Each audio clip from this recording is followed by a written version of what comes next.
Hello, good evening mga kabayan. This is Max Stories from Pinoy Impact Creators. Ngayon, nandito tayo sa Wealth and Wellness Philippine Qatar Night Gala Night 2024. At makakasama natin si Mrs. Janet. Siya ang ating one of the sponsor from Uno Cafe. Good evening, Madam. Good evening, Sir. I just want to ask you, how do you feel that we have a gathering now and all the Filipino businesses are here and about this event? I would like to thank you for attending this event. This is a joint venture between Afric and Culinaria and of course the community here in Qatar. So thank you for coming. Yes, ma'am. Thank you then.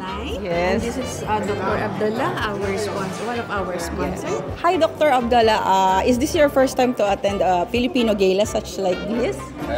First of all, thank you for the interview, and to this size, I would say yes. But it's really it's good.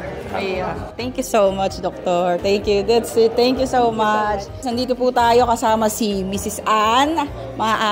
One of the business owners here in Doha, Qatar. Hi, Mama Ann. Good evening.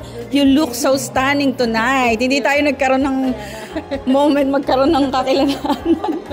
So, Mama Ann, what can you say about this Philippine Gala Night na nagkaroon tayo ng opportunity as Filipino na nag-gather tonight? Masaya kasi first time kong mag-attend ng mga ganitong gathering because of my business and then to promote the Filipino community. Yes, to promote the Filipino community. And what can you say about those Filipino na gusto mag-put up ng Philippine business dito sa Qatar? Lakas ng loob, saka talagang dedicated sa business.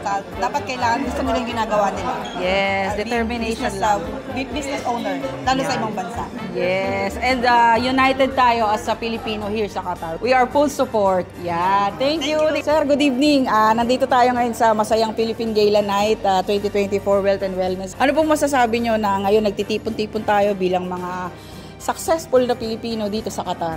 This is the time for us to enjoy. Yes. And then meet with other Filipinos, especially those who are in the field of other professions like us.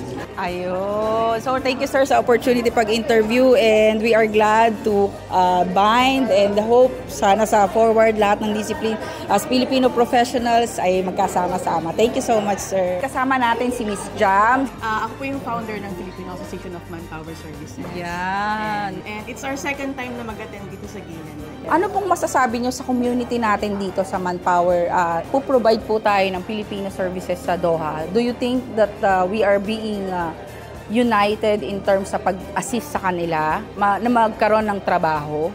Yes, actually we are united. Ang goal kasi is one voice, one goal.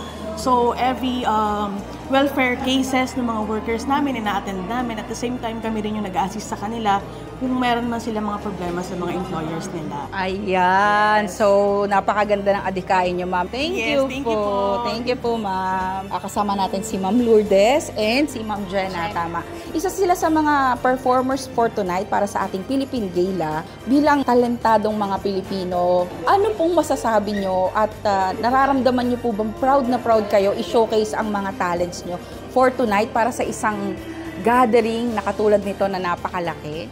Opo, super proud. At malaking pasasalamat din namin dahil napili kami mag-perform. Sa pagkakataong ito na bibigay namin na yung talent namin, na isi-share namin yung talent namin sa hindi lang sa mga Pilipino, kundi pati sa mga ibang lahi.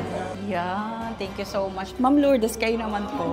Very, very proud po kasi syempre, kasi first time ko din naman na-imbitahan sa ganito tapos ipapakita ko pa yung talent ko. So, napakalaking bagay po yan. Yes, and very proud tayo na i-showcase ang mga talent nating mga Pilipino. Yan ang ating natural lumalabas. Thank you so much po. Hindi ko na po kayo istorbohin. Thank you.